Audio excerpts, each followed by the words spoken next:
Cécile de Witt-Morette, 1922-2017, a pris des décisions qui ont changé la physique de la deuxième moitié du XXe siècle. Elle est particulièrement connue pour la création d'une école d'été qui permet à des étudiants et des étudiantes prometteurs et prometteuses de suivre des cours de physiciens et physiciennes renommés. C'est surtout un lieu d'émulation et de discussion féconde.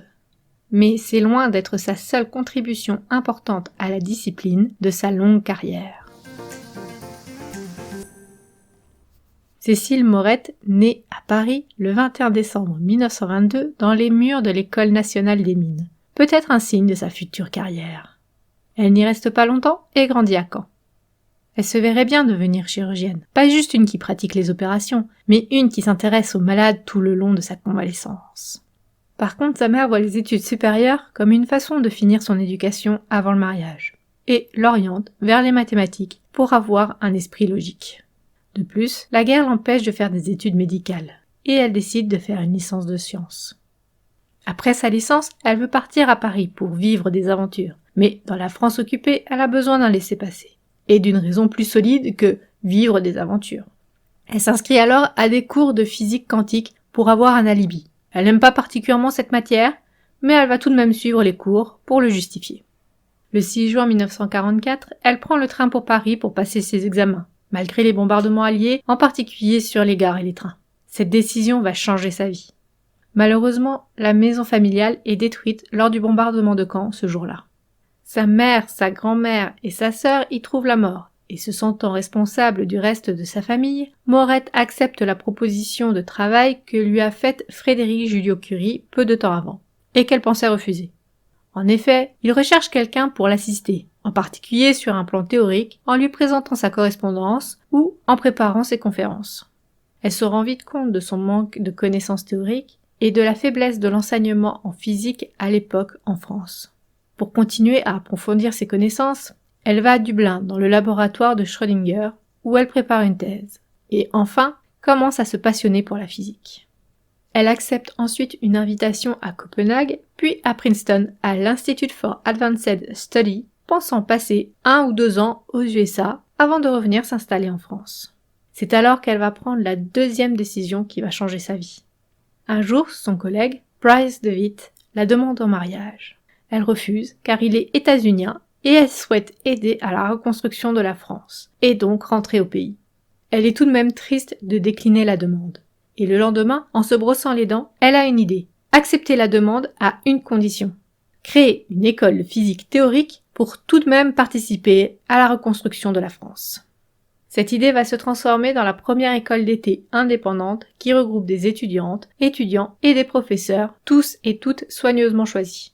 Elle utilise son culot et sa diplomatie pour obtenir des financements, en particulier auprès du ministère français de l'Éducation nationale. En effet, elle retire son manteau en entrant au ministère et passe pour une secrétaire. Elle attend que la secrétaire du ministre quitte son poste lors de sa pause déjeuner, pour frapper à la porte sans rendez-vous. Pour attirer facilement les professeurs au début, elle choisit les Houches, un village de la vallée de Chamonix, au pied du Mont Blanc, où une connaissance lui loue quelques chalets. La localisation permet aux professeurs de venir en famille et de proposer des activités comme la randonnée, en plus des cours. Si à la base l'idée était de permettre aux élèves français d'avoir accès à une formation à la pointe de la physique de l'époque, l'école montre rapidement un intérêt plus large. Pendant les 22 ans où elle la dirige, et encore maintenant, l'école permet des discussions fécondes entre les participants et les participantes, ce qui jouera des rôles importants dans des travaux récompensés par un prix Nobel ou une médaille Fields. Si on a l'image que les avancées scientifiques sont dues à un ou une génie scientifique, la réalité est plus complexe et les échanges formels et informels jouent un rôle important dans les découvertes scientifiques. En plus de parfois donner la réponse à une question, ces échanges permettent de la voir sous un autre angle et de nourrir la réflexion scientifique. L'école est un tel succès qu'elle deviendra un modèle pour d'autres écoles d'été, en particulier par l'OTAN. Au fil des ans, l'école achète la propriété, construit des chalets pour l'hébergement et un bâtiment regroupant un amphithéâtre pour les cours, une bibliothèque et des espaces de travail. Mais l'école est loin d'être la seule contribution de Witt-Morette à la physique. Au moment de son mariage, elle est même plus reconnue que son mari, qui est surnommé Monsieur Morette. Il faut dire qu'après son mariage, sa carrière devient plus complexe. Si elle continue ses recherches en parallèle de son époux, elle utilise alors un temps son nom d'épouse, DeWitt, mais voit ses découvertes attribuées à son époux. Elle décide alors de signer du nom de DeWitt Moret pour garder la maternité de son travail. Elle a également plus de mal à obtenir un poste. Après une année passée à Mumbai, le couple s'installe à Chapel Hill comme professeur invité. Bryce obtient un poste de professeur à l'université de Caroline du Nord, mais Cécile n'a qu'un poste de maître de conférence à cause d'une règle contre le népotisme. Cette règle n'existe pas légalement, ni n'est écrite quelque part, mais elle est d'usage dans différentes universités états-uniennes. Elle permet aux universités de ne pas payer, ou pas trop, les épouses de scientifiques, elles-mêmes chercheuses. Au-delà de la question financière pour ces femmes, le problème est alors un manque de moyens pour leurs propres recherches et de reconnaissance. Cela n'empêche pas DeWitt Moret de finir par diriger l'Institut de sciences naturelles, mais sans la reconnaissance officielle qui devrait aller avec. Et enfin, elle s'occupe également de l'éducation des 4 filles du couple.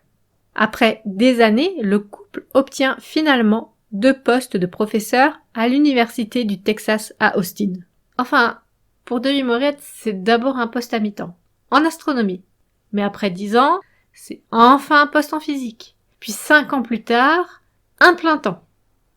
Au fil de sa carrière, elle a étudié, entre autres, l'intégrale du chemin de Feynman, un outil mathématique pour prédire des phénomènes quantiques, et a contribué à son interprétation mathématique et donc à son utilisation effective par les autres physiciens et physiciennes. Elle a également dirigé l'expédition qui doit étudier l'éclipse solaire de 1973 en Mauritanie, en particulier pour observer la déformation de l'espace-temps à proximité du Soleil. Elle écrit ensuite un livre de référence avec la physicienne française Yvonne Choquet-Bruat. Elle a dirigé de nombreuses étudiantes et étudiants qu'elle encourage à passer une année de leur thèse hors des États-Unis. Après une vie bien remplie, elle meurt le 8 mai 2017 à Austin. La bibliographie et les crédits des médias utilisés dans cet épisode sont en barre d'infos. Alors, déroule! N'hésite pas à partager, liker, commenter la vidéo et à t'abonner à la chaîne pour découvrir encore plus de géantes. Enfin bref, tu connais le truc. Sur les épaules de géantes est également présent sur Tumblr, Facebook, Twitter, Instagram et Mastodon. À bientôt pour découvrir d'autres géantes.